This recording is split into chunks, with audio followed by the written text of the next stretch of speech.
2 jours plus tard, il y avait un mariage dans la ville de Cana, en Galilée. Ça, c'est délicieux. Il avait perdu son âne. Ah, c'est incroyable. Son âne. Il devait être bien sous ton marchand. Qu'est-ce que c'est? Alors, c'est tout le bonheur. Merci.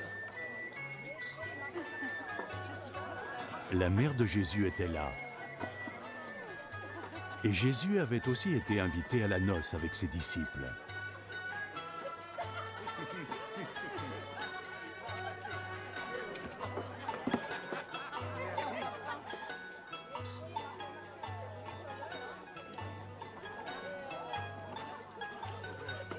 Quand le vin vint à manquer, la mère de Jésus lui dit « Ils n'ont plus de vin. Mère, ne me dis pas ce que j'ai à faire. Mon heure n'est pas encore venue.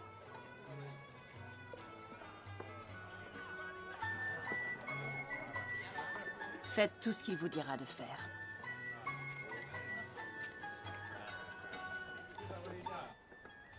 Les Juifs ont des règles de purification rituelle, et il y avait donc là 6 jarres de pierre, chacune d'elles assez grande pour contenir une centaine de litres.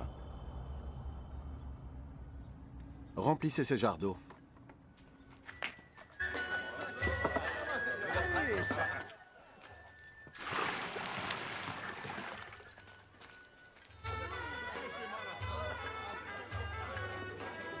Ils les remplirent jusqu'au bord, Maintenant, prenez de cette eau et portez-en à l'intendant de la fête. et ils emportèrent.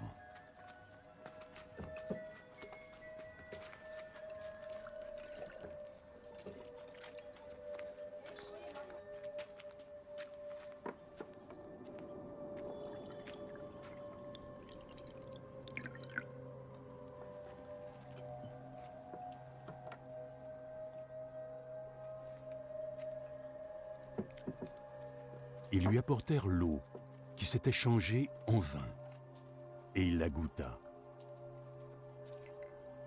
Il ne savait pas d'où pouvait venir ce vin. Mais bien sûr, les serviteurs, eux, qui avaient pris l'eau, le savaient. Il appela alors le marié. En général, tout le monde sert le bon vin en premier. Et puis quand les invités ont déjà bien bu, on sort le vin ordinaire. Mais toi, c'est maintenant que tu nous sers ton meilleur vin.